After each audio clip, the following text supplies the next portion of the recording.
share the best ideas we have and research with a view to contributing to the transformation out of conflict, violent conflict, and disagreements and unwillingness to accept the equality under the law, the rights of others, opportunities for everybody to have citizenship and equal opportunity to flourish, and find out how we can help each other, how you can help Canada become a better place, how we can help other parts of the world to become a better place, and together how we can make a global system, a set of global systems which allow us to live based on generally acceptable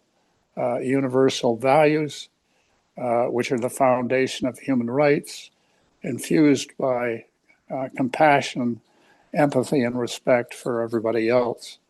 So, and an appreciation for nature and our responsibility to give, not take from future generations. So my privilege to be part of this, and I look forward to listening and learning from all of you tonight. Thank you. Thank you. Thank you, David. We appreciate your comments and insights. Folks, David is our founder advisor. Our institute, Conflict and Resilience Research, and he has another identity. He's my mentor. He groomed me up from since I arrived in Canada in 2010. Thank you, David, once again. Gentlemen, I forgot the sequence now. Is Dr. Sai coming in or Felix? Dr. Sai? Unmute. I think it's Felix. Oh, okay, it's Felix. Okay, sorry. Felix, you may come in and just briefly introduce yourself because many of us are unaware you're, thank you. Go ahead. Yeah, thank you very much, Kosa. And I need to say that it's a great privilege to join, at least virtually, this wonderful discussion. My name is Felix Haas, and I'm serving as an advisor to this project. At the moment, interestingly, I am the person in Myanmar. While Sai with the Myanmar name, with the Shan name, in fact, is in Canada. So we have a bit switched the roles. Myself, I've been based in Myanmar since 2013 and have worked at this interface of public and private sector. So occasionally as a business consultant, occasionally as a policy consultant, advising on economic reforms and all. And I would like to, by means of introduction, also to share one small anecdote. How I basically, with this economic background, have started, in fact, looking at issues related to peace, conflict, and political stability or the lack thereof, international relations in that sense. And I think this is a perspective that I think many people might be able to basically also learn from. So my entry point was, in fact, in Myanmar, that I did find two different types of studies that were actually conducted on the same area. There were studies that were documenting and were illustrating the longest war of Asia, in fact, the Korean conflict in Myanmar. And I got to see back in 2014 and so another set of studies that were conducted by especially Japanese scholars that talked about exactly the same area that basically Western scholars would call a war zone, speaking about economic opportunity in the very same areas. So, the two types of studies were very different. Black and white, speaking about exactly the same area geographically. So what does it teach us? The Japanese studies would basically just turn basically a blind eye to the political constraints of economic development and looked at just the economic potential. And one way of basically illustrating this would be to say, what if we just looked at the map? What if we looked at distances? What if we looked at infrastructure? What if we looked at economic routes, trade, and economic exchanges instead of the conflict and the difficulties in this situation. And I hope this is something that we can do. And I always felt it in the team with Kosa and David in particular. I mean, we've always tried to look at what the opportunity in this situation is. So let me just go a bit into the substance. I mean, when we look at the Myanmar-Bangladesh relations, we can see that the relations are at probably one of the weakest points that they could be, not only since 2017 and since the crisis basically reached its peak, but also recently. I mean, following the meetings of, for instance, US officials in Dhaka, I mean, two Deputy Assistant Secretaries of the United States and the Chargé d'Affaires of the United States to Myanmar, they were basically starting to engage with the conflict actors that are basically operating to some extent on the Bangladesh side. So I mean, there are weak diplomatic relations. If we look at indeed the map, we see no road infrastructure connectivity, no railway, nothing like this, and trade really being at a minimum level. Now, when we take this all out, basically this perspective, there's a great opportunity to actually utilize the economy and economic interactions as a way to really build something new, not only for the Rohingya community, but for the two countries, Myanmar and Bangladesh, in fact, because we have many complementarities on either side of the borders are different demands. I've taken just the effort to look at trade statistics, for instance, and we can see certain goods that are in high demand that Bangladesh is unable to produce, given just the geographic constraints,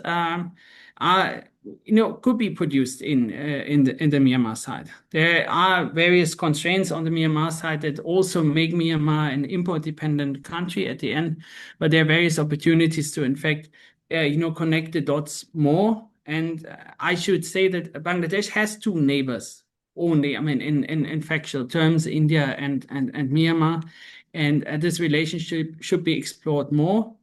I did see in recent months, I believe in January or so, there has been a meeting, especially on increasing pharmaceutical exports of Bangladesh to Myanmar. But I mean, these are basically, this is very much a perspective also to look at what is there at the moment and how to scale it up, which is fair.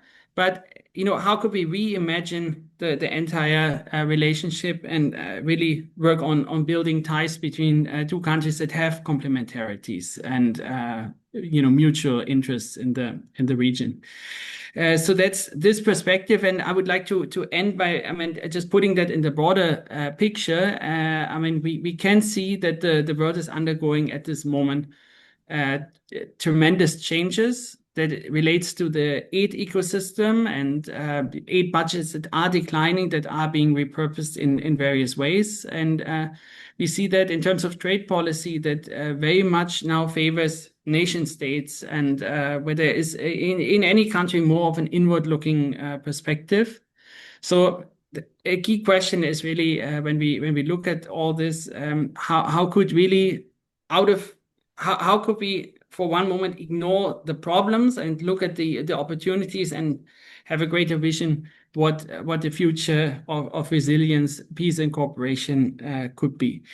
So that is a little bit the spirit of the project, and just something I wanted to underline a bit with my personal experiences here from Myanmar.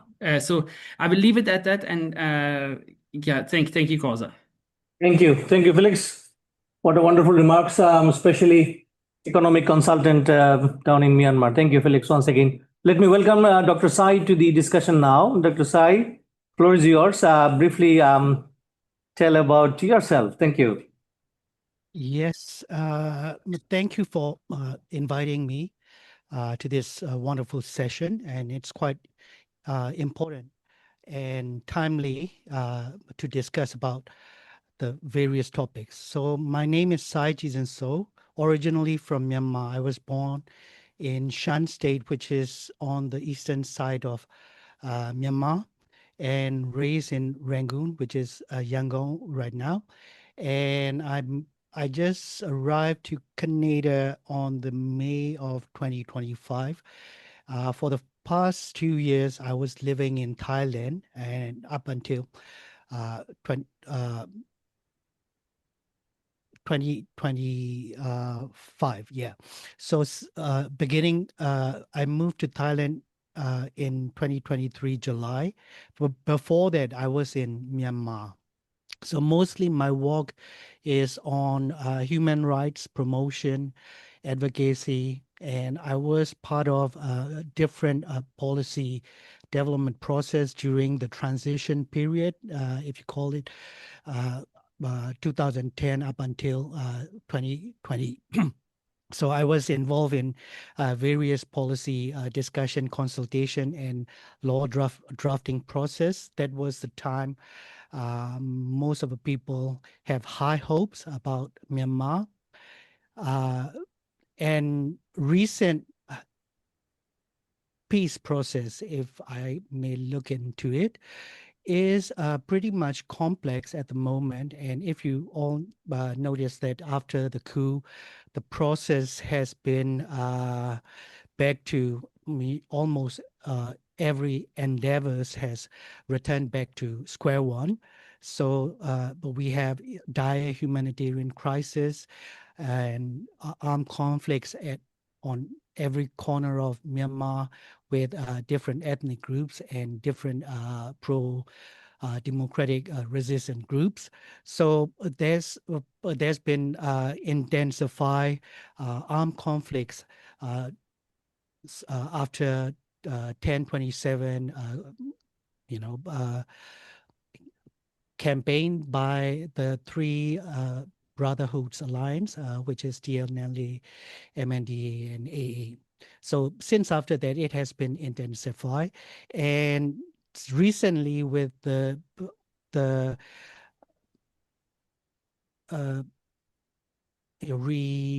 rejuvenated relationship with China and the military regime, the dynamic has shifted advantages towards military regime. And as you all would notice that there's been some process of ceasefire negotiation going on, where TNLA has now agreed to get into term of ceasefire after October 28, and the MNDA also got into agreement with the ceasefire. And before that, the military junta conducted a kind of a peace forum with national ceasefire groups and the rest of the remaining armed groups. And it was kind of a, inviting almost every armed resistant groups except the major NUG and the PDFs. So if you look into the whole peace process and the dynamic, we have a very different kind of understanding regarding peace and the process itself. And back in the days, like back in 1996, where peace deal was broken out with KIA, it's usually for the political advantage, of course, for the military regime, to have a peace negotiation with Kachin, KIA. And then later on in 1995-6, the military has progressed militarization towards KNU, Karen, and it took down the headquarters of Karen National Union. So what I mean by that incident is that usually the peace itself is becoming a tool for political advantage by the military. It has been practiced for many times with many different groups. The peace has become kind of a tool for the military to take advantage over different ethnic groups. So that's kind of that sort of history impose a kind of stigma on the peace itself. So recently, whenever you mention about peace in most of the Burmese community or Myanmar resistant group, proactive, pro-democratic groups discussion, you would be labeled as a traitor or, not aligning with the democratic movement, rather aligning in favor of junta. So that's currently the major public opinion towards a peace process. That is also the reason why the agenda for peace has never been popular within political discussion or any sort of dialogues. So that is also the reason why the ASEAN has facing various challenges in negotiating with different stakeholders in Myanmar to pull them all together to have a proper political dialogues, because most of the people don't really believe in peace, but rather they would somehow reluctant if they accept the dialogues about peace would provide advantage for military to regain recognition by the international community. So, but that is kind of a snapshot about the current peace dynamic. And if we look into the peace process itself, and if you look at different stakeholders, when I mean different stakeholders, the Myanmar political scenario is pretty much complex with the various different stakeholders having various narratives and historical discourse, which sometimes conflicted with some other narratives imposed by different stakeholders. At the same time, is when the coup happened, it somehow galvanized all of those stakeholders in opposing the military coup and the regime. And since the military has been in the center of political power for almost a century since independence from British colonial time.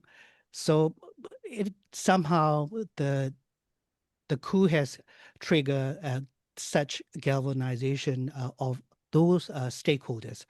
But at the same time, when the resistance movement has gaining momentum, somehow it's triggered some sort of fragmentation within different stakeholders as well. You would see it in Three Brotherhoods, which has won a major campaign back in 2024.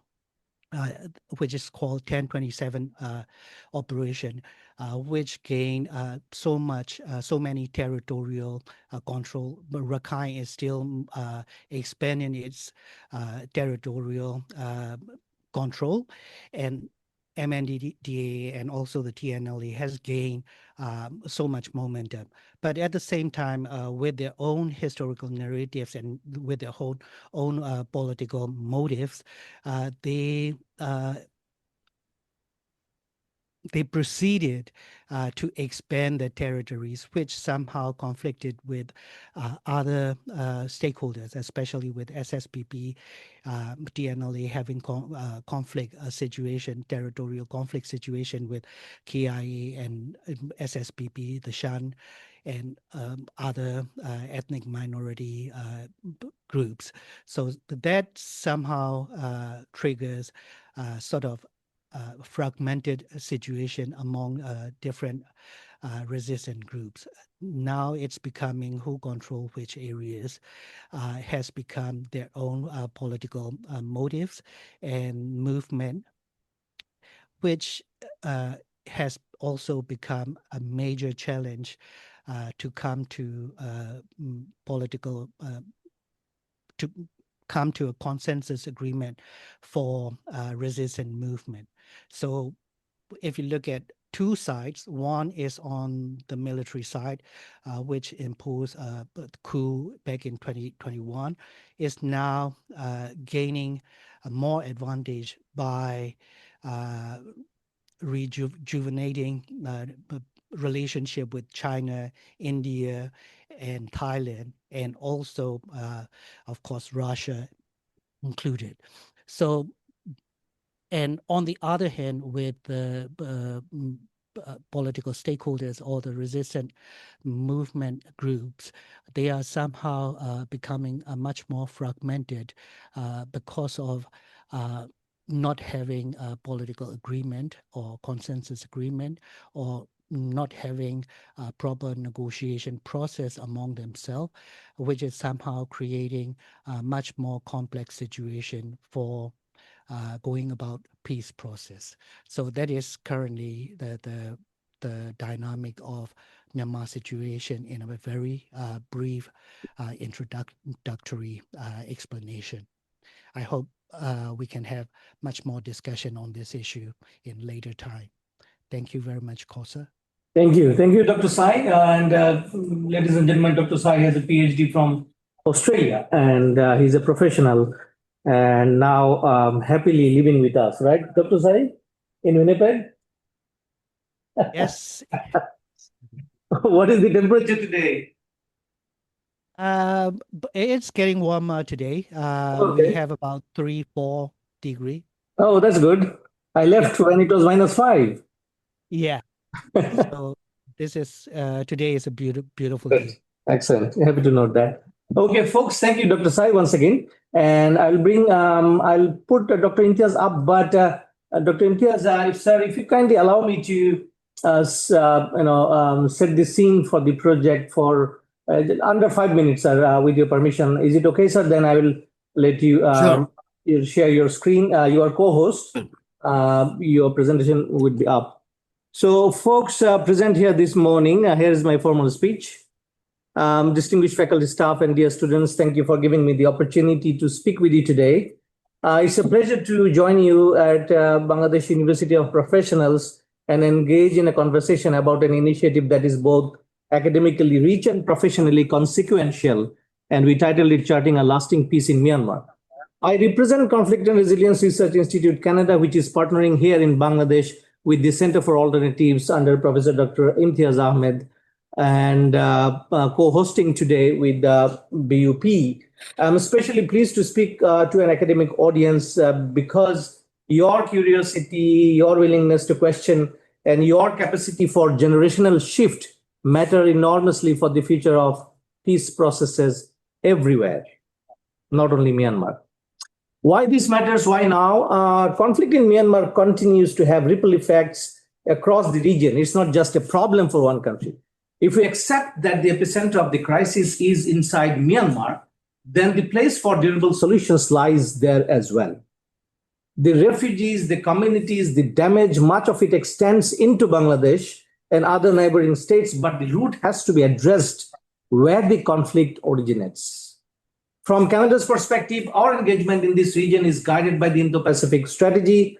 That strategy emphasizes that much of what matters to Canadians, national security, countries across the Indo-Pacific, human rights, international law, economic opportunity, depends on how well we engage with countries across the Indo-Pacific. As one official line states in our country, every issue that matters to Canadians, national security, economic prosperity, respect for international law and human rights, democratic values, will be shaped by the relationships that Canada has with countries throughout the Indo-Pacific. Decisions made in the region will impact Canadians for generations, and it is critical that Canada be at the table. This is why our institute work in South Asia, including Bangladesh and Myanmar, is not peripheral. It is integral to addressing challenges of the global emerging issues. Folks, what we are doing through this project, our program phase 2 of the Charting a Lasting Peace in Myanmar has 3 core objectives. 1, reframing the discourse toward resolution. Traditional peace process logic often focuses heavily on justice, and accountability. While those are vitally important, our belief is that justice alone does not unlock the political, humanitarian, and economic steps necessary for change. It doesn't. We seek to expand the conversation so that accountability and resolution get equal weight, structured, sequenced, and pragmatic. Second core objective, building a credible track to architecture. The academy, the young professionals, the civil society actors sitting in this room, and the regional thinkers, you are the people who shape future policy and practice. You live here. We are convening networks of scholars, such as today, practitioners, community leaders across Bangladesh, Myanmar, and neighboring states to generate ideas that official diplomacy can test and adopt. Third objective, equipping stakeholders with evidence and tools. In our current phase 2, we'll produce policy briefs, scenario analysis, dialogue roadmaps, and build capacity among emerging leaders. For you, faculty and students, this is more than research content. It is a practice field where theory meets real-world application. Especially folks, those who study peace and conflict, this is the essence of it. You are not theoretical physicians. You are right on the ground testing your theories. Our flagship frame, the Arakan Prosperity Plan, one of the most promising elements of this project is APP in short, conceived as a multi-year, multi-sector blueprint for reconstruction and reconciliation in Arakan and other peripheral areas of Myanmar that have experienced conflict since independence in 1948. We model this on the post-World War II Marshall Plan, understanding that prosperity and inclusive governance are not side projects, they are essential components of a sustainable peace. That means rehabilitation of infrastructure, livelihood creation, education, and social cohesion programs. It means designing governance systems that local communities can trust. It means linking conflict sensitivity and development inextricably rather than in separate silos. The audience, phase 1 success and what it means for you. Before we launched phase 2, we completed phase 1 by convening an international summit in Winnipeg this past September. We gathered policymakers, academics, and young minds together to validate our track to architecture, stress test initial elements of the Arakan Prosperity Plan, and seed a next generation pipeline of practitioners. And I'm very happy to note that many of you have joined hands with us remotely, middle of the night, and I'm so impressed. I said to your dean a couple of times before, and most important person is Professor Mine. Where are you, sir? You are okay. He's the kingpin of liaising with me and receiving text at 4 a.m. in the morning. Sorry for that. So an important innovation in that phase was the use of Smart Settle, a sophisticated e-negotiation and decision support platform that helps multi-stakeholder groups map preferences, generate options, test agreements in a structured way. And we are not showing this video because many of you have seen, but it is very interesting to e-negotiate with real-time options. So if you put options, that will calculate, give you the numbers, how much you are talking about in terms of an option. Equally significant is how we are integrating young people into this work, not as passive beneficiaries, but as co-designers. I am particularly here this morning to convince you to work with us. That is my open invitation today. I took all the trouble to fly in Biman economy class just to tell you this. Biman economy class is not good. Okay. In phase 1, 14 young Bangladeshi participants completed a hands-on working using Smart Settle, and their testimonies reflect enhanced capacities in option generation, negotiation design, and coalition building. In phase 2, we'll expand this to formal fellowship, design sprints, and pilot tracks. I want each of you in this room to consider, could your faculty unit or student group be part of one of those tracks?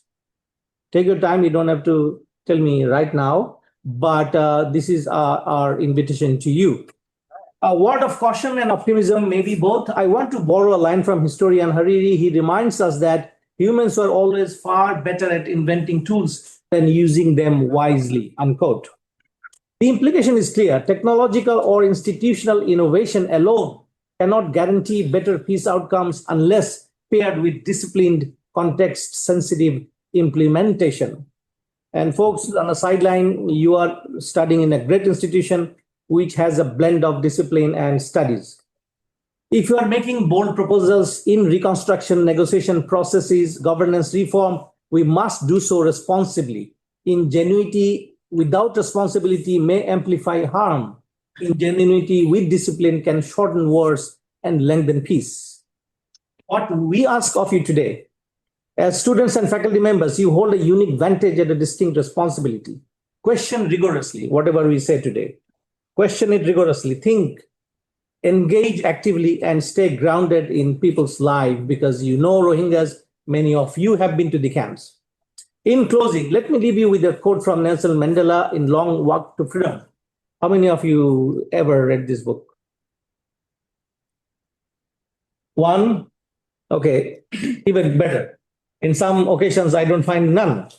Anyways, do read this book. It's a lengthy book, but it's it's very interesting to understand freedom struggle movement in South Africa, right?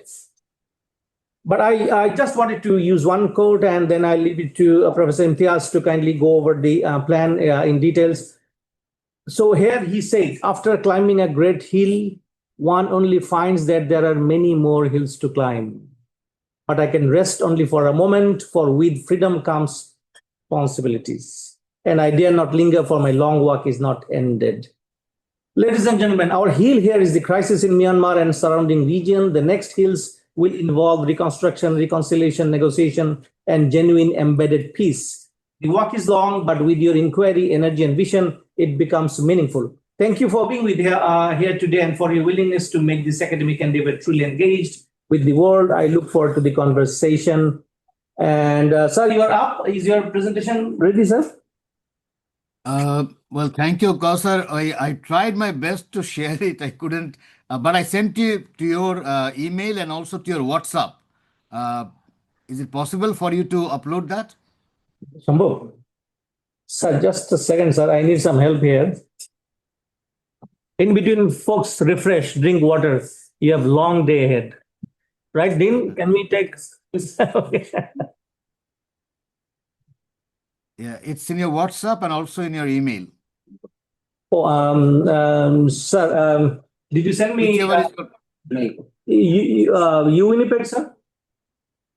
In your WhatsApp and also in your... okay, which email? Let me... just give me a second. The email is the one which you send the Zoom link. Okay, no worries, sir. That is university. Yeah. Just give me 1 second, sir. I'll be logging in very shortly. Sure.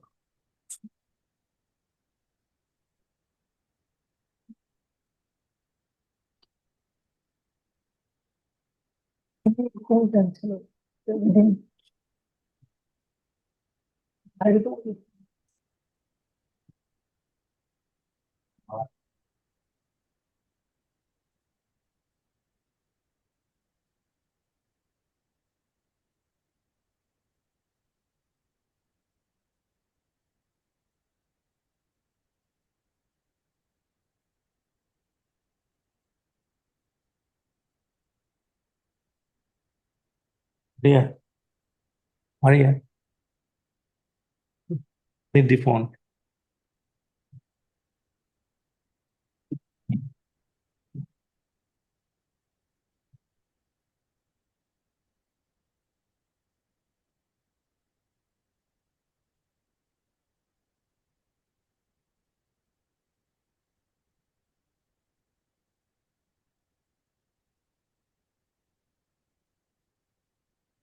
Sorry, lots of authentication, right?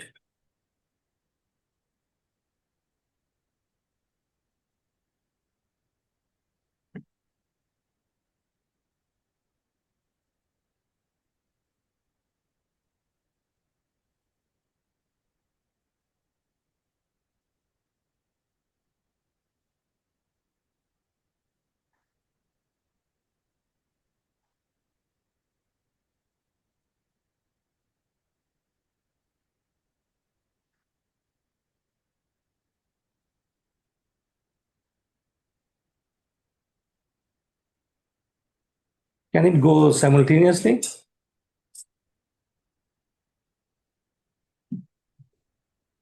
Hmm? You can share this. Share the screen? How? Share this. And then, right? Oh, fantastic. Good. That is why I like young people, right? Quick solution. Sir, you're up. Your presentation is ready. Go ahead. Yeah, lovely. So you have to shift it, right, Kausar? Right, sir. Just tell me next. That will do. Okay. Good morning, the dean, the faculty members, the students of BUP. Good morning to all of you.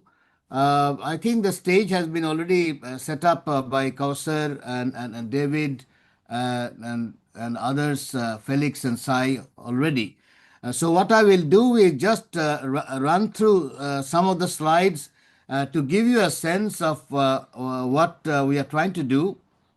And then maybe we can have a Q&A session to clarify some of the things. Next slide, please.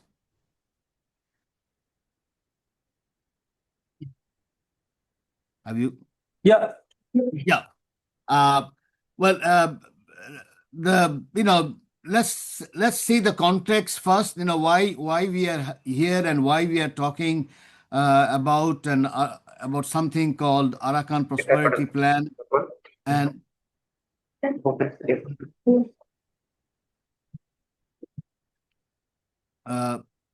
is everything okay? Yeah, it's okay, sir. Okay. So why we are pointing out, if you have seen the first slide, that Rohingya repatriation through Arakan Prosperity Plan. Well, the context is the persecution of the Rohingyas. Next slide, please. And the next slide this slide will tell you that the persecution has a long history. Well, this slide will tell you that from 1948 onwards, but there are scholars who would also say the Rohingyas were persecuted even earlier. But this is a timeline just to give you a sense that it has been a long process where this particular group has been persecuted.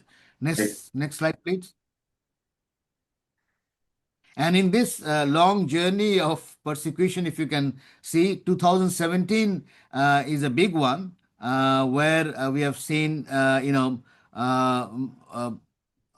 nearly in a million across the border, and it continues, and you can see that even now there has been some displacement and some Rohingyas coming to Bangladesh, but August 2017 is a big one. Next slide, please. Now, if you look at the latest UNHCR report, and this is 30th September 2025, we have 1.1 million or 1.1 plus million Rohingyas, and they are spread in different camps. And this is the latest data, but some researchers will say there are still unregistered Rohingyas, which probably the figure would be around 1.3 million. But officially, we have registered and they're all documented, and the figure is 1.1 plus million Rohingya refugees in Bangladesh alone. Next slide, please. This would mean that it's a population bigger than the population of Bhutan, just to give you a sense. But Bhutan became Bhutan in 60,000 years. But here, this 1.1 million Rohingya refugees literally in 3 months. So you can see the scale of the problem. Literally, you have a big country, so to say, inside Bangladesh. Next slide, please. Now, the Rohingyas are not only in Bangladesh. We have to remember, according to my research, there are 19 countries where the Rohingyas are spread. This slide will give you a sense of the number in different countries. And that is why some researchers they try to show a parallel between the Rohingyas and the Palestinians. As you know, the Palestinians are also spread in different countries of the world, and there are a good number of them in Jordan, of course, in Egypt, and even some some beyond Middle East. Next slide, please. So we move into the nature of the Myanmar state because it is important to understand the issue and why it has become so complex, and why we literally need an out-of-box thinking to resolve the issue with the Rohingyas. Next slide, please. So when we talk about Myanmar state, I think one of the mistakes that we made was to see Myanmar state as a Westphalian state. It has never been a classical Westphalian state with one sovereignty. It literally had fragmented sovereignties. Sorry. And the fragmented sovereignties, out of 135 recognized ethnic communities, 8 or 10 literally have proto sovereignty. Some of them have their own flags, their own military, and one or two also have their own currencies. So it's a fragmented sovereignty, and I think the international community and even Bangladesh, we saw Myanmar as a Westphalian state and literally dealt only with Nepido. We hardly know other ethnic communities. We know little of Arakan, but nothing beyond that. And I think that's quite a limitations in resolving the issue, because some of these ethnic communities are connected. Sai has already flagged on the Three Brotherhood Alliance. So you can imagine, in order to even interact with one ethnic community, even with Arakan army, you also need to know and also see their connections with other ethnic communities. So the fragmented sovereignties is one thing that we did not really had knowledge of it, and did not interact in the manner we should have. Next slide, please. Yes. Now, this has also been flagged. Currently, we have one layer of conflict, which is between NUG PDF versus Tamado. And this is an interesting development because it's literally, dividing the majority Burma community.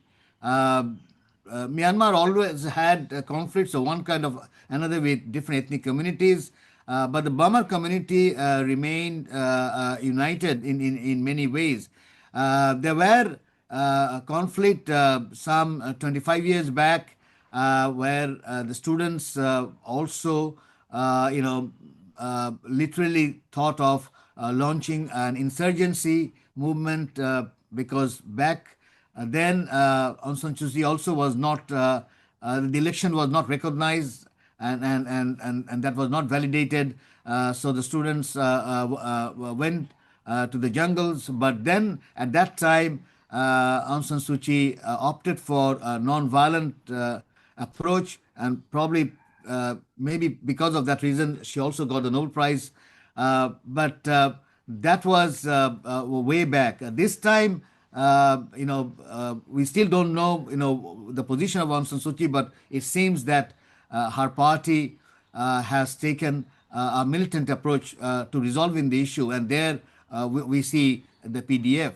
So the NUG PDF versus Tamado, this is a big layer, and we know that NUG PDF also have gained some of the areas of Myanmar. Next slide, please.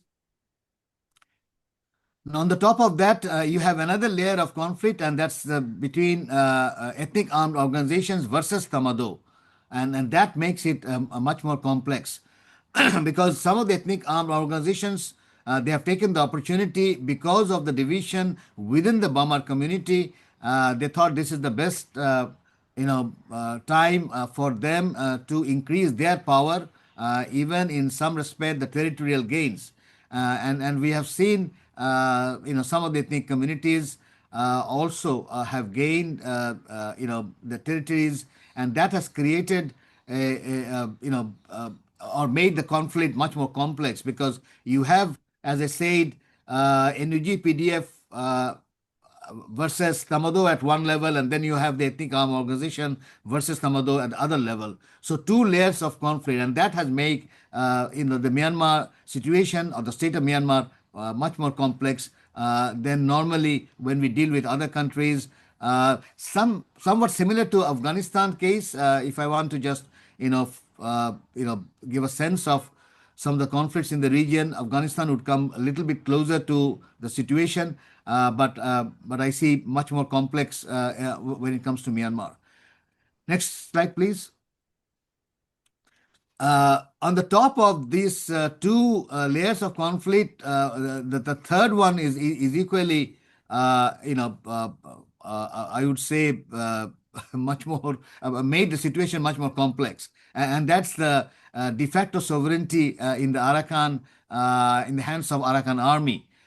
Some reports will tell you that nearly 70% of the land are now under the Arakan army. Maybe the key centers are still with Tamado, the ports and the highways, but much of the territory, even the border area with Bangladesh, are in the hands of the Arakan army. So they have a de facto sovereignty. But the issue here is complex, because Arakan army has never declared full independence.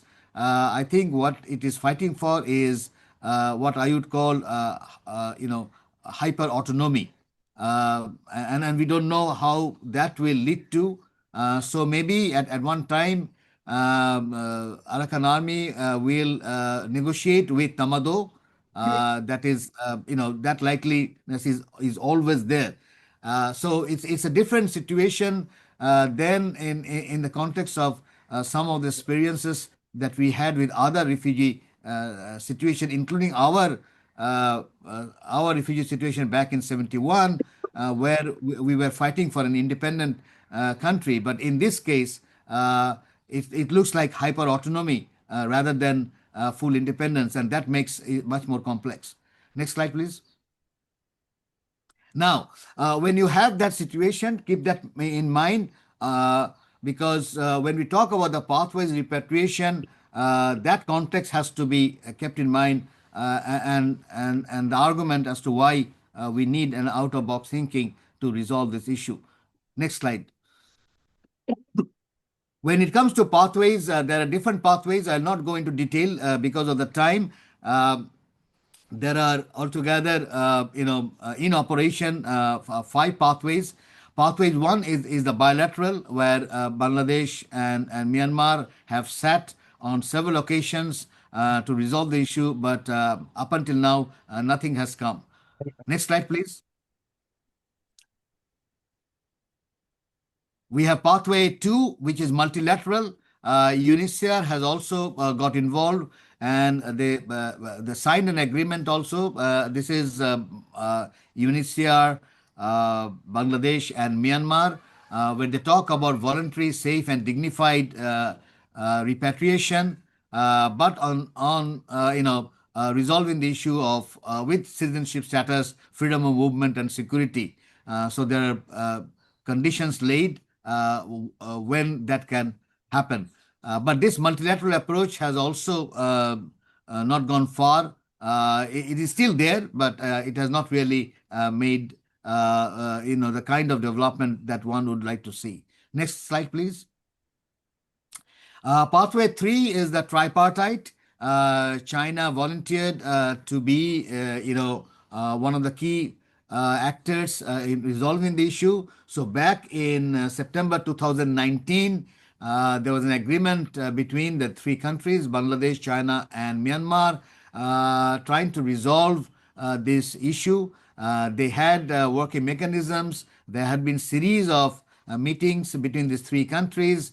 At times, some hope were built in, but then, as we talk today, as of day, nothing has happened on the tripartite approach.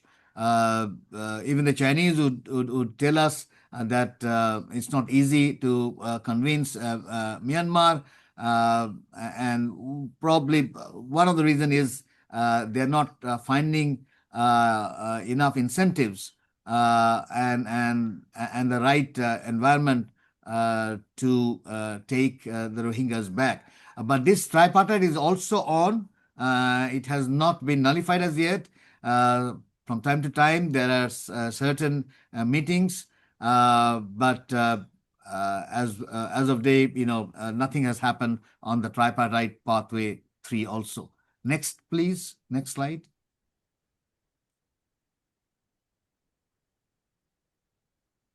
The next slide is accountability. There has been some developments on the accountability.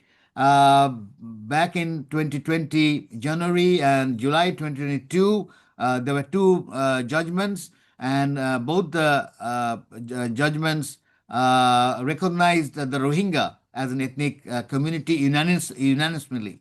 And this is important because you had also a judge from Myanmar and different countries, the United States, Russia, China.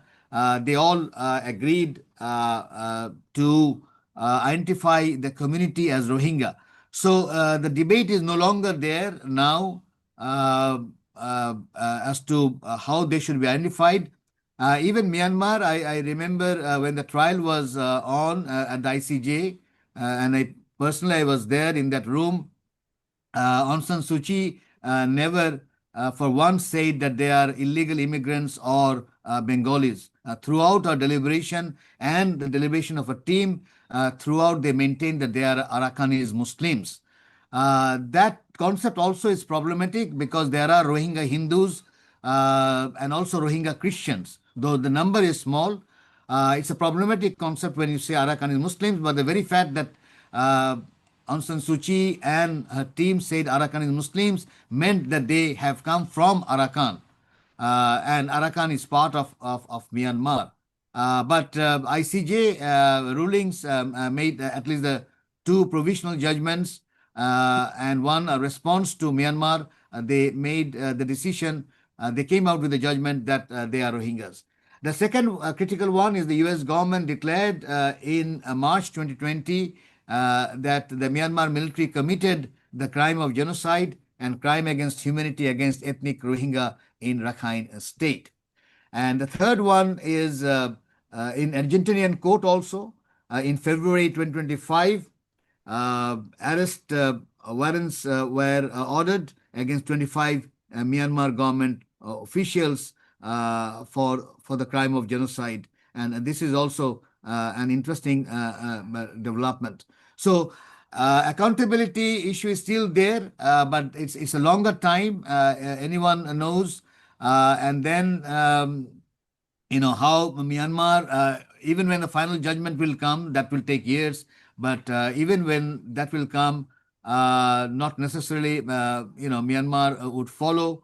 And then to implement that, you need Security Council to back you up, and there, the veto power of China and Russia may make it impossible to implement whatever recommendations or whatever the judgment is.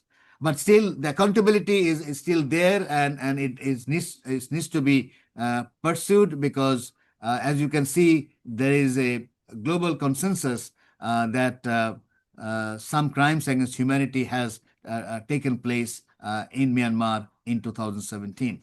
Next slide, please.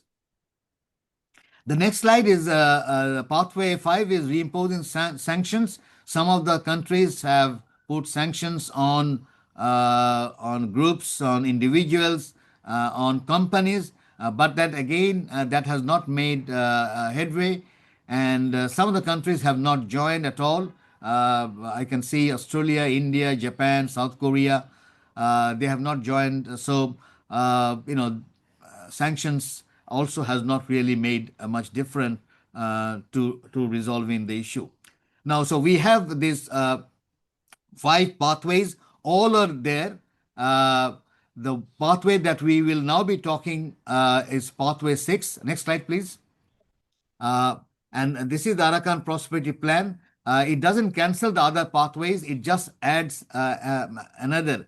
And there we have to, get into Sun Tzu and Albert Einstein, while both of them said that in the midst of chaos there is opportunity, or in the midst of every crisis lies great opportunity.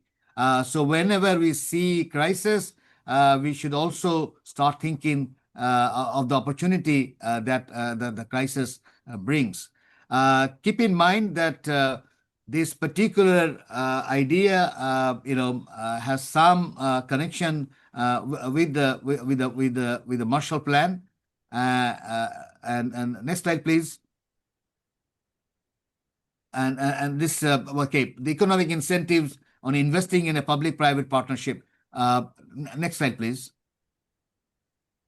Yeah, so this is the idea, back in during the Second World War, we have seen the Marshall Plan. Keep in mind, and if you look at the slide, we see Mr. Marshall speaking at Harvard University on June 5th, 1947, which is 3 months before the official ending of the Second World War. And not to mention, they started even a year or two earlier. And this is the first time in history where a victorious power decided to help support defeated power. This has never happened in history, and precisely for this reason, George Marshall, I think, got the Nobel Prize later in 1953, because I think it's a brilliant idea which really brought France and Germany together. And as you know, in Bangladesh, the French and German embassy is under one roof. And I always tell my students that if Hitler was alive, he probably would have committed suicide in any way. So you can see that communities or people with very bad memories can actually join hand. And Europe is a good example, and Marshall Plan is a good example. Keep also in mind that Marshall Plan did not stop the Nuremberg trial. So you can have other approaches as well. The Nuremberg trial went on as the Marshall Plan also was there, and that made a difference, because not all people commit the crime against humanity. All people should not be subjected to crime against humanity. There are individuals, and that is precisely what the Nuremberg trial did. Yes, there have been issue of reparations. We can talk about that. But the point here is the Nuremberg trial went on as the Marshall Plan was also set in. I'm trying to give this context because there are scholars who probably or policymakers who probably point out that why are you coming with a prosperity plan when there is an ICJ and ICC case? Those cases can continue as it has been done on the issue in Europe, in Germany, with the Nuremberg trial, and also we know about the Japan trial in Japan. But at the same time, you also have the Marshall Plan both in Japan and also in Europe. Next slide, please. Now, coming to the last 2 or 3 slides is to show you where we can have investment opportunities and where the research should start. Let me flag that we are now only talking about the conceptual part, the part that I'm flagging, and the part that David and others and Kausar has flagged so far is the concept note. So we are now sharing the concept note. We started in Winnipeg in September this year, and now we are having a series of roundtables in Bangladesh. We already had 2. This is the 3rd one, and we'll have 4 more. One also in Cox's Bazar, and then we take to the region. We take it to the Southeast Asia region to see how the idea captures their attention. And we also have an interest of taking the idea to China, to India, to some of the stakeholders and to see how that goes. So once the concept note is validated, the research has to start before negotiation, and this is where I think Kausar was also flagging that BUP can actually join in the research phase. So some of the areas, there are 6 areas that we have identified where we need serious research before we start negotiating with Tamado and Arakan army. So one area would be agriculture, health, manufacturing. These are important areas because people talk about Rohingyas going back, but the point is after they go back, where will the medicine come from? How many hospitals they will need? Where will the doctors come from? These are the issues has never been discussed and researched. Next slide, please. The other 3 areas would be the infrastructure, education, and energy. These are 6 key areas we think very important, but one can add 1 or 2 more. Now, once we have the research done, then we start the process of negotiation. One can start even early on, even when we have 1 or 2 research done, knowing who are the investors, what would be the volume of the investment, how the Rohingyas will be involved. And keep in mind that in all these 6 research areas, we want to include the Rohingyas. Rohingyas residing in diaspora and also in different camps in Bangladesh and elsewhere. So the Rohingyas will be part of the research. At this moment, even if you look at some of the activities, they're not really involved in any key activities other than, of course, they talk about the grievances and why they should go back, etc.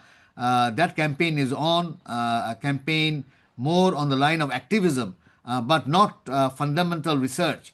Now, these 6 areas that we are talking about, we want to include the Rohingyas as well, and also the mainstream Burmese community.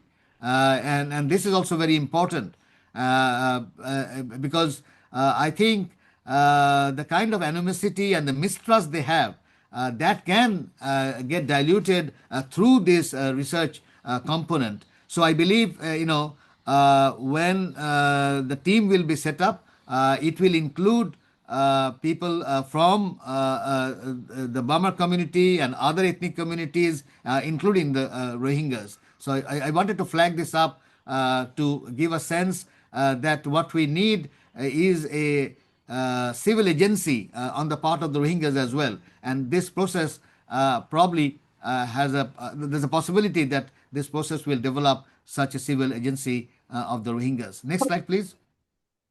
Very quickly, the last one, there are different stakeholders. We have identified around 16 countries with which you need to negotiate. And these are the countries which have already shown interest on the Rohingya issues or already have invested in the Rohingya case. So they, I believe, would be interested also in this Arakan prosperity plan, because it's a win-win situation. No one loses. Literally everyone gains if they are, thinking of a different approach in resolving this issue. Next slide, please. Now, you also need to negotiate once the research phase is done or part of the research phase is done. You need to start negotiating with Tamado and there, flagging that the military diplomacy has a big role to play, and this is beyond track 1. I don't think we need to bring the track 1 at this stage because that always creates a different kind of compulsions. That scenario will come at the end. So what we need is a military diplomacy beyond track 1. Now, when we talk about military diplomacy, sometimes I find they think more of the military and not on the part of the diplomacy. But keep in mind, some of the big ideas, even Marshall Plan, the military diplomacy played a big role. So the military diplomacy has to be brought in when negotiating with Tamado. Next slide, please. We also need to negotiate with different ethnic armed organizations, including the Arakan Army. And there, I believe the civil military diplomacy beyond track one can play a big role. Some of us, we do have contacts with some of the ethnic communities. And there has been some meetings in Bangkok, in Kuala Lumpur, in Singapore at a different time. So those contracts need to be geared up. But as I said, you cannot negotiate with nothing. Once you have the honey in your pot, you can in fact sit down and then negotiate to see how the investments can come in, how the prosperity plan can develop. At the same time, the issues of Rohingya, involvement can be brought in. So negotiating with Tamado, with the ethnic armed organization is critical, and that is something will come when we have the research done. Next slide, please. This is probably the last slide. So what we need to do is foster a multi-track diplomacy. Of course, track one will come, and once the research is done, once the negotiation is done, then you start thinking of a micro or a macro summit. The summit should come at the end and not in the beginning. Once the homework is done, once more or less the consensus is done, then we can have a summit in different cities or like-minded cities, and it can be a micro level at one point, and then a big one, and even you can go up to the United Nations or think of a summit of that kind. But unless we have the negotiation done, unless we have the research done, unless we know the practicalities, having a summit will not really bring fruits. Now, there the multi-track diplomacy ought to work. As I say, the military diplomacy, the business community, the media, the faith organization, name anything, all ought to work. And this is the way I think the trust can be built between communities as well. Next slide, please. That's the end. Thank you, Vanu. Thank you very much. Done. Thank you, sir. I think it's pretty clear about the concept note. Folks, what is the plan now? We should break or? I think it's better to follow it up by question and answer. Now? Okay. If they need more. Perfect. Okay, folks, the floor is open for any questions. And I see Felix and Dr. Sai is still with us. Floor is open for questions. I can relate David is also here. So if you have any questions for any one of us, go ahead. Floor is yours. Yes, sir. Your name? Yes, what? Yes, I think so. Good. No? My name is Ibn Munir, student of Peace, Conflict and Human Rights Studies at Bangladesh University of Professional. My question is to Professor Imtiaz that the Arakan Prosperity Plan draws inspiration from the Marshall Plan, which was implemented in a post-war context between states. However, Myanmar situation is an ongoing intra-state conflict. How feasible is it to apply a Marshall Plan model during an ongoing civil war rather than after it? Thank you, sir. Sir, have you heard the question? Yeah. Should I answer, Rao? Yes, sir. Go ahead. And Dr. Sai, I would like also you to kindly compliment after Dr. Imtiaz finishes. Go ahead. Yeah, well, this is the idea. Let me say the idea of Marshall Plan is roaming around not only in our case, even in Gaza. The Saudi Prince Turkey has talked about a Marshall Plan. Smart Settle, who are also our partners, they are also dealing with a Marshall Plan in Gaza and have done some simulations. So the idea of Marshall Plan is just to give a credit, to give a sense that you can actually have a different kind of a plan with erstwhile enemies, let me put that way, or in a conflict situation. The Marshall Plan also started before the war ended. That also is very important, the very idea, because it's a chicken and egg thing. You just can't wait for all the conflicts to end. But keep in mind, all war will end, believe it or not. It has to end today or tomorrow. It may take 100 years, but all war will end. That's the bottom line. Humans don't have the capacity to continue war forever. So it will end. So if it ends, the point is, are we ready? And as I said, we are not trying to nullify any of the other approaches. All the approaches can go ahead, the bilateral, multilateral, whichever works. But since they are not working, we have to, it's already 8 years now. So the point here is, what do? We just sit down, and the fact remains, if they go back, where will they get the medicines? What about the connectivity? What about the roads? So I think the idea is there, but it's not like you are copying the whole idea of Marshall Plan and imposing it on Arakan or on Myanmar. This is where I think the ingenuity will lie, and the ingenuity is already there, because here in the platform you can see, someone in Canada, someone sitting in Myanmar, myself in Bangladesh. So it's a interactions, and we have good number of people. Qatar has also shown interest in this idea. Also, United States, we had Steve Ross speaking in Winnipeg. We had the Malaysian ex-foreign minister Tan Sri Anbar. He also spoke. So the idea is not going to replicate the Marshall Plan, of course, and the post the Cold War situation, and this situation is totally different. But one has to acknowledge where you are getting the idea. So I think John Marshall, the idea that he came out way back was brilliant, particularly when you have conflict which goes for centuries, particularly between the French and the German, as we know. So I don't see the conflict that we have with the Rohingyas and the population of Myanmar as something unresolvable. I don't see that. Humans have the capacity to change that. That's the point. After all, we are human. To think that they would fight forever is not the point. Is, did we give them another option? And this is an option which, as I said, may work or may not work. That also I think I have to flag.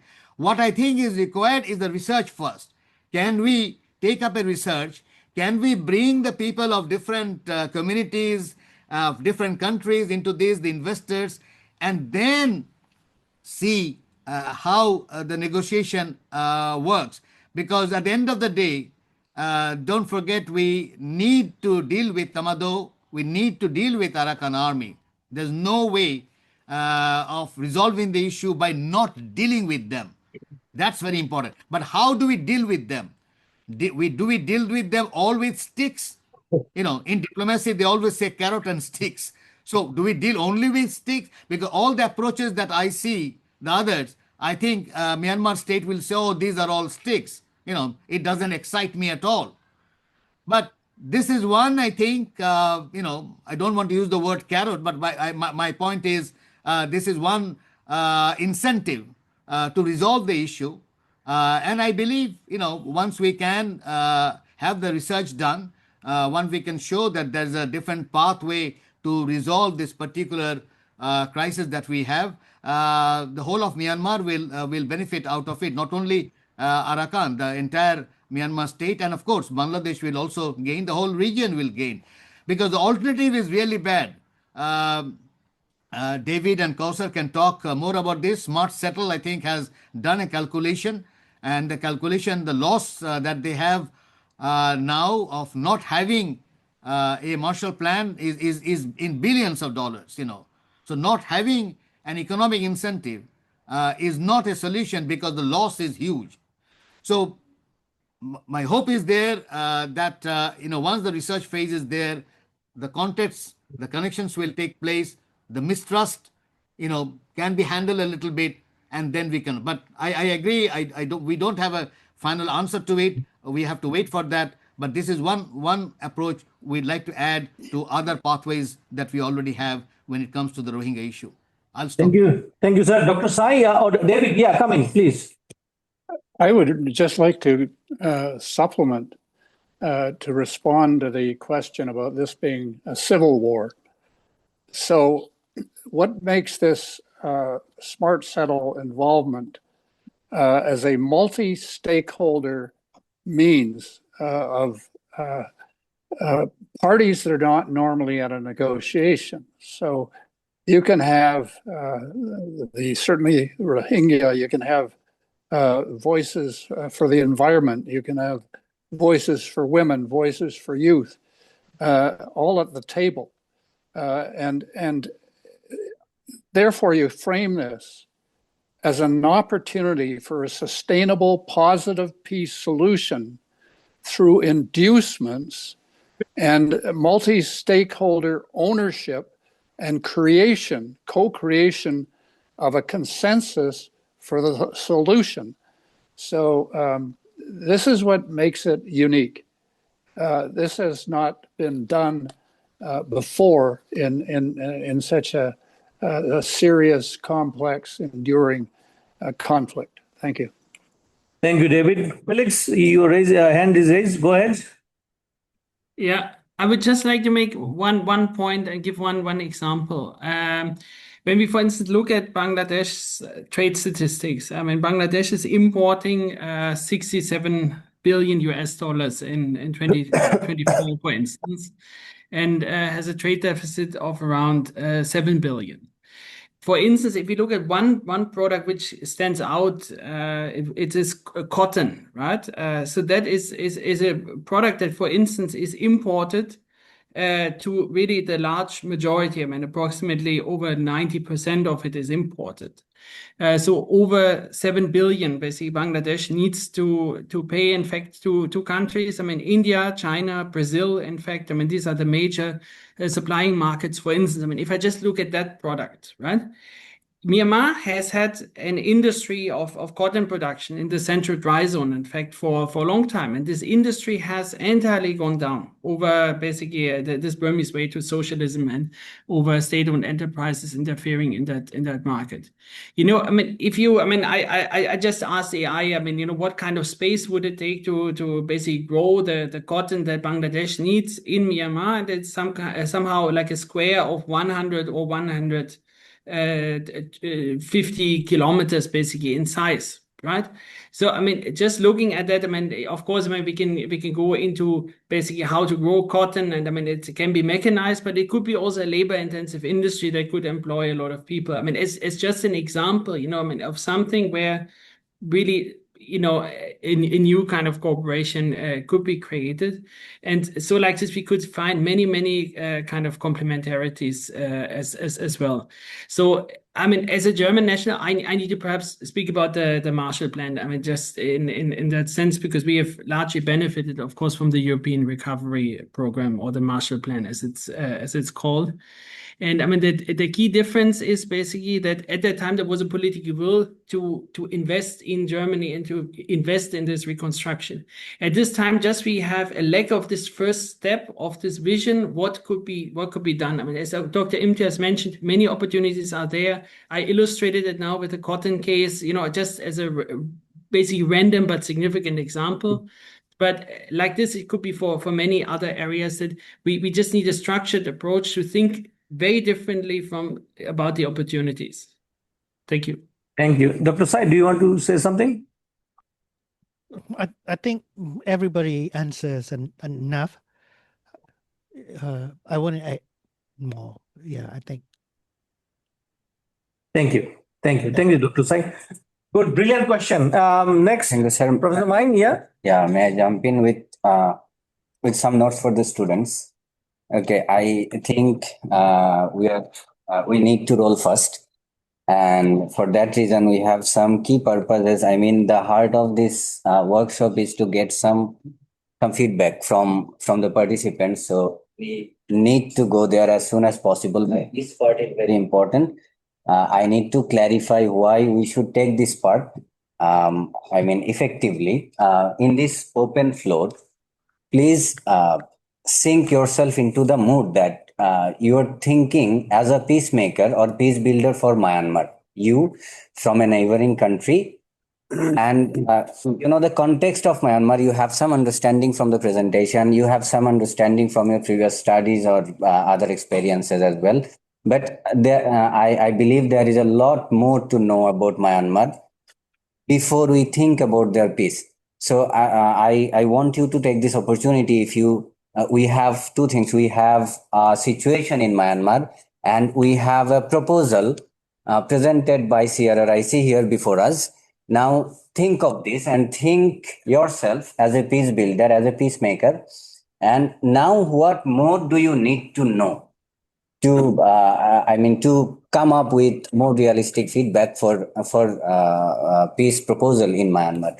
Okay, just I want you just not to ask the question, but to be inquisitive. What more you need to know about it to get to the to get to be the or to come up with more effective solutions or more effective proposals to add more effective points to this proposal. That's it. And in that process, please do not sink into the jargons from your classroom.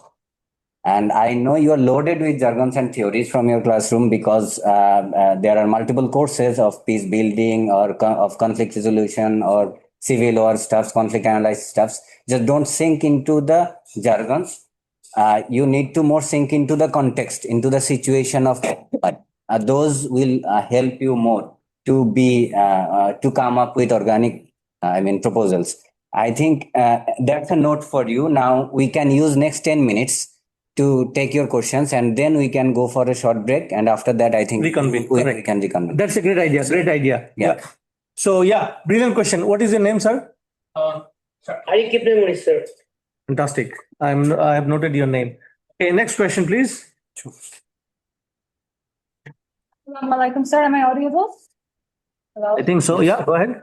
Assalamualaikum, sir. I'm Sumaya Ikram from the Department of Peace, Conflict and Human Rights Studies, Bangladesh University of Professionals. First of all, I would like to express my heartfelt gratitude for this very insightful session. As per the discussion so far, the Arakan Prosperity Plan emphasizes economic reconstruction, diaspora engagement, and multi-stakeholder negotiations. Yet, I have seen that the discussion appears to assume a degree of cooperation among actors with fundamentally conflicting political agendas. How does the plan account for the asymmetry of power and interests between the Tamadaw, ethnic and armed groups, and the Arakan army, and what conflict-sensitive frameworks are being integrated to prevent economic incentives from inadvertently reinforcing existing hierarchies or perpetuating local grievances? Thank you. Sir, have you got the question? Yes.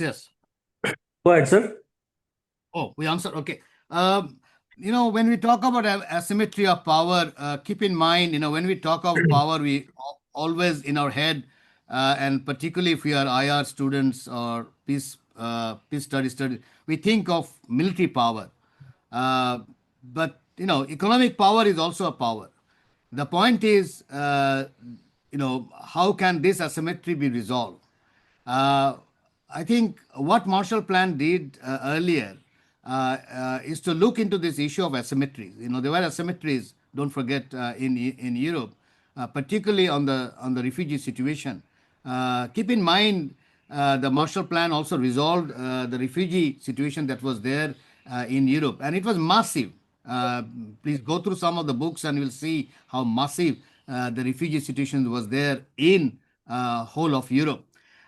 So the point here in the case of Myanmar, the asymmetry situation when it comes to power should not be looked only from a military perspective. One should look also from the economic perspective as well. Now, if you have a prosperity plan, and if you have in your pocket, 10 to 14 billion dollars, you have enormous power to deal with the other side, because you know how the other side gets reproduced. bulk of the militant organizations that we have, we know how they get reproduced. There's a big narco trade that goes on in the reproduction, and we are familiar with that. We know the figure of narco production. If you take the total figure, it would be around $3 to $4 billion. Now, if you have a $14 billion and sit with whoever is sitting on the other side and come and say, look, I have in my pocket $14 billion and you have only $4. You say, work together. You know, definitely, $14 would be much more active than $3 to $4 billion, and which is also very problematic. $4. Don't forget, there are global, global conditions not to have that $4 billion narco trade to begin with. So I think when we look at, yes, there is asymmetry, no doubt, but since we always looked at the asymmetry from the point of view of military strength, the military power, I think we lost the focus in resolving the issue. You can have other means of solving the problem of asymmetry that you have flagged. Felix, you're next. Yeah, go ahead. Thank you, sir, for your comments. Yeah. I mean, about this sort of conflict of interest or the issues of how to engage with the different stakeholders. I believe the Chinese model of how to engage with its borderland population, it might be a useful sort of model how to look at. So when we look at the China-Myanmar border, we have different ethnic armed groups. I mean, including, for instance, the United Wa State Army. So these are, in fact, former Kuomintang troops that have, in fact, established there.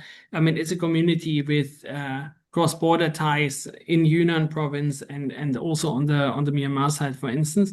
And how China at this moment would deal with this population is basically that they have a self-administrated zone, so they have a formal, even under the Myanmar kind of government perspective, they have their own area. And they are considered something like a special economic zone or a local authority. So basically, the authorities on that part of the Chinese side and the Wa would basically just enter into an agreement as local administrations would do trade and would engage in the cross-border activities. And they don't treat this as in conflict to engaging with Naypyidaw, basically, right? So the local authority engages with the other local authority, and the governments engage with each other. So that is the story. Of course, I mean, that is a bit of a different situation where there is a lack of stability and active fighting at the moment. But what if there were a ceasefire agreement in the first place? What would be the first steps? I mean, that's basically what we are also trying to come up with, and what could be done basically at that stage. Thank you. Dr. Said, do you have any observation? Yeah, I can add a couple of points. The two questions are pretty much important. I mean, looking at the different power dynamics, and also with the recent unending crisis, because it's quite important. The thing about the peace process and the prosperity plan, in terms of looking from different stakeholders' perspective, the thing is they don't have any reason to get into a negotiation or peace process, rather than a kind of mindset like, in Myanmar economy, the cronyism is pretty much booming. And there's also a danger where a crony federalism could enshrine to a certain extent. But with the Marshall Plan, with the proper prosperity plan, where they could come to a certain perspective of having a negotiation or getting into a dialogue where they have reasons and incentives. I think that would give them some form of centralized consensus reasons to come into a negotiation process. I think that how we should look into a new mini Myanmar Marshall Plan. Thank you very much. I think we should close the session now. Q&A. Yes, we can. Okay, fantastic. So, gentlemen, thank you for being with us for last almost an hour and 42 minutes. Really appreciate it. Young people in this room are really curious, and you have seen the quality of the questions of two of the students. So I'm really impressed, and I hope you have got a sense of their intellectual abilities. So we are going to let you go, take rest, and enjoy the rest of the day. And we are going to stay. I'm going to stay here for another 2 hours and get this thinking going on. And I'll let you know what we come up with.